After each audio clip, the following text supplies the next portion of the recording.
नमस्कार श्रोते हो, इरा ब्लॉगिंग मराठी या युट्यूब चॅनलवर सर्वांचे हार्दिक स्वागत. आपण ऐकत आहात प्रीत नव्याने बहरली या कथेचा भाग 15. सानिका सौरभला भेटण्यासाठी निघाली. ती गायत्रीच्या खोलीत गेली. तिला जाण्याबद्दल सांगितलं तर गायत्री चिडली आणि खोलीतून निघून गेली. सानिका घरून निघणार तोच दारात अंशुमन उभा होता. ती त्याच्याकडे बघून दचकली. हाय सानिका, कुठे निघालीस का? आणि दचकायला काय झालं? नाही, काही नाही. मी तर ते सहजच मैत्रिणीकडे जात होते. अच्छा, ओके. खरं तर मी तुला न्यायला आलो होतो.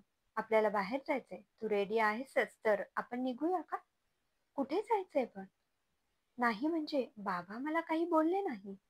बाबांनी पाठवले का तुला? अंकलने मला काही सांगितलं नाही. मी चालल. आता 8 दिवसानंतर आपला साखरपुडा होईल, मग त्यानंतर लग्नाची तारीख निघेल. पण लग्नाची घाई असेल, आपण तयारीत असू, आपल्याला भेटायला वेळ मिळणार नाही, म्हणून म्हटलं आता थोडा वेळ एकमेकांसोबत घालवूया. तेवढंच एकमेकांना ओळखता येईल आणि अधिक जाणून घेता येईल. हो ना? ते दोघे बोलत असतानाच गायत्रीचं लक्ष गेलं. अरे अंशुमन, तू कधी आलास?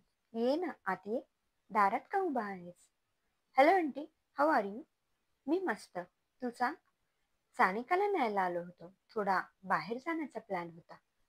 तुमची हरकत नसेल तर मी सानिकाला घेऊन जाऊ? हो मग जा ना. सानू तर रेडीच आहे. का ग सानू, रेडी आहेस ना तू? सानू काहीच न बोलता अंशुमन सोबत बाहेर गेली. दोघे एका हॉटेलमध्ये गेले. तिथे बसल्यानंतर अंशुमन, मला एक अर्जंटली कॉल करायचा आहे, मी आले. अगं हो, तू तुझ्या मैत्रिणीकडे जाणार होतीस ना? कळव तिला की तू येत नाहीयेस. उगाच वाट बघत बसेल. हो, आलेच मी. सानिका थोडी बाजूला गेली. तिने सौरभला फोन केला. अगं सानू, कुठे आहेस? मी कधीची वाट बघतोय तुझी. सॉरी सॉरी, पण मी आत्ता येऊ शकत नाही. मी बघते, उद्याला वगैरे येते तुला भेटायला. खरं तर मी तुला भेटायलाच निघाले होते, पण अंशुमन आला आणि मला त्याच्यासोबत बाहेर यावं लागलं. सॉरी. चल, मी फोन ठेवते आणि तू जा तुझ्या कामाला. असं म्हणून सानिकाने फोन ठेवला आणि ती पुन्हा अंशुमनच्या समोर जाऊन चेअरवर बसली. काय मग सानिका, कसं वाटतंय? फायनली आता आपला साखरपुडा होणार आहे. मला तर जाम मस्त वाटतंय. तुला कसं वाटतंय? तिने फक्त चेहऱ्यावर हलकी स्माईल आणून होकारार्थी मान हलवली. काय ग, इतकी शांत का आहेस? काही प्रॉब्लेम झालाय का? नाही, तसं काही नाहीये. तू बोलली होतीस ना की तुला तुझं कॉलेज पूर्ण करायचंय. ते झालं मग आता. अजून काही प्रॉब्लेम आहे का? कॉलेज होईपर्यंत थांबलो होतो आपण. आता नाही थांबू शकणार. नाही, खरंच काही प्रॉब्लेम नाही. मग चेहरा असा उदास का दिसतोय? आज अंकलचा पण मला फोन आला नाही. घरात काही प्रॉब्लेम तर नाही ना? खरंच अंशुमन, असं काही नाहीये. ओके, तू मागव तुला काय आवडते ते. तू मागव ना तुझ्या आवडीचं. मी तुला कंपनी देते. मी फक्त कॉफी मागवते माझ्यासाठी. ओके. त्याने त्याचा फेवरेट पास्ता ऑर्डर केला. कॉफी ऑर्डर केली. थोडा वेळ दोघेही गप्पा मारत बसले. अंशुमन बोलत होता. सानिका फक्त हो नाही एवढंच उत्तर देत होती. तिथून दोघे गार्डनमध्ये गेले. गार्डनमध्ये बराच वेळ अंशुमन बोलत होता.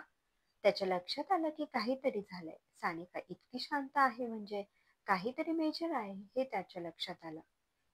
सानिका जवळ काही बोलला नाही, पण विचार करत होता.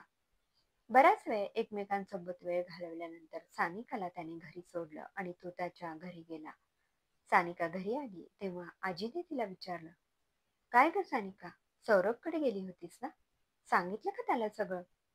नाही आजी, मी सौरभकडे गेले नव्हते. अंशुमन सोबत बाहेर गेले होते. काय बोलतेस? हो आजी, मी सौरभकडे जाणारच होते. तितक्यात अंशुमन आला आणि मला बाहेर घेऊन गेला. मला त्याला नाही म्हणता आलं नाही. अगं पण असं करून कसं चालेल? तू त्याच्यासोबत बाहेर जायला लागली, त्याच्याशी बोलायला लागली, तर त्याचं येणं अजून वाढेल. तुला त्याच्यापासून दूर राहावं लागेल. आईला विचार ना. आई होती तिथे, मला बोलली, सानू रेडी आहेस ना बाळा? जा. रमा आजीने गायत्रीकडे चिगुडून बघितलं. गायत्री, तुला काही कळते की नाही? ती सौरभला भेटायला जाणार होती. त्याला सगळं सांगणार होती आणि तू हे काय केलं? तिचा वेळ वाया घालवलास. उद्या जर तिला नाही जायला मिळालं, परवा नाही जायला मिळालं तर काय करेल ती? फोनवर बोलता येतं आई, गायत्री म्हणाली. पण फोनवर बोलणं आणि प्रत्यक्षात समोर जाऊन बोलणं वेगळं असतं. तू तिला पाठिंबा का देत नाहीयेस गायत्री? तिला सुखाने जगू दे. अंशुमन सोबत लग्न करून ती सुखी होऊ शकणार नाही. तुला का कळत नाहीये? त्यांचं बोलणं सुरू होतं की प्रताप घरी आले. गायत्रीने त्यांच्या हातातली बॅग घेतली आणि आत नेऊन ठेवली. कमला पाणी घेऊन आली. प्रताप सोफ्यावर बसून पाणी प्यायले. काय चाललंय तुमचं अजिनातीचं? प्रताप रमाकडे बघून बोलले. काही नाही. तुझी लेक आज अंशुमन सोबत फिरायला गेली होती. दिवसभर भटकंती करून आले. अंशुमन सोबत? काय? काय सांगतेस? तू माझी मस्करी करते की काय? मस्करी करत नाहीये मी. तुझा होणारा जावई आला आणि तुझ्या लेकीला घेऊन गेला. दिवसभर फिरले आणि आता आणून सोडलं. पण हा चमत्कार कसा घडला म्हणायचा? मी तर त्याला सांगितले नव्हते. मनकवडा असेल तो, तुझ्या मनातलं जाणून घेतलं असेल त्याने आणि आला असेल. रमाजीने प्रतापला टोमणा मारला. सानिका खोलीत जायला निघाली. काय विचार केलास तू सानिका? प्रतापचं बोलणं ऐकून ती तिथे थांबली, मागे वळली. बाबा, माझा निर्णय मी तुम्हाला सांगितला आहे. तुम्ही बघा तुम्हाला काय करायचंय. मला असं वाटतं तुम्ही एकदा सौरभला भेटावं. ठीक आहे, बघू. आपण विचार करू एकदा. सानिका धावत प्रतापच्या बाजूला जाऊन बसली. बाबा, खरंच? प्रतापने डोळे बंद करून इशाऱ्याने हो म्हटलं. पण बाबा, आपल्याकडे वेळ नाहीये. साखरपुड्याची तारीख जवळ येत आहे. तुम्हाला लवकरात लवकर सौरभला भेटावं लागेल. ठीक आहे, तू उद्याच्या उद्या त्याला बोलव. हे ऐकून गायत्री, रमा आणि सानिका तिघींनाही आश्चर्य वाटलं. बाबा, तुम्ही खरं बोलताय? हो, मी खरंच बोलतो. तू बोलव त्या मुलाला. भेटेल मी उद्या. मी वेळ आणि ठिकाण तुला सांगतो. तसं तू त्याला कळव. म्हणजे त्याला आपल्या घरी नाही बोलवायचं? नाही, मी बाहेर भेटेल त्याला. उगाच आपलं एवढं मोठं घर बघून त्याला ऑकवर्ड वाटायला नको. थँक्यू. थँक्यू बाबा, थँक्यू सो मच. मी आता त्याला फोन करून सांगते की बाबांनी भेटायला बोलावलंय. वेळ आणि ठिकाण नंतर कळवते. सानिका धावत धावत खोलीत गेली. तिने लगेच सौरभला फोन केला. हॅलो. हॅलो सौरभ, मी खूप खूप खूप आनंदात आहे आज. एवढं काय झालं सानिका? ए, हॅलो. अंशुमन सोबत लग्न तर करत नाहीयेस ना? नाही, अंशुमन सोबत मी लग्न करत नाहीये. मी दुसरंच काहीतरी सांगायला फोन केला. मग बोल ना. बाबांनी तुला भेटायला बोलावलंय. काय? काय सांगतेस तू? हो, बाबांनी तुला भेटायला बोलावलंय. वेळ आणि ठिकाण मी तुला नंतर सांगेन. अरे बापरे, मला तर खूप टेन्शन आलंय. का? टेन्शन का घेतोस? मग तुझे बाबा एवढे मोठे बिझनेसमॅन, त्यांच्यासमोर उभं राहणं म्हणजे थोडं अवघडल्यासारखं होईल मला. हे बघ, मी रात्री तुला फोन करेल आणि तुला सगळं सांगेल. त्यांच्यासमोर कसं बोलायचं, काय वागायचं, सगळं सावकाश सांगेल. तू टेन्शन घेऊ नकोस. सानिकाने फोन ठेवला आणि ती बाल्कनीत गेली. दोन्ही हात वर करून दीर्घ श्वास घेतला आणि गाणं गुणगुणायला लागली.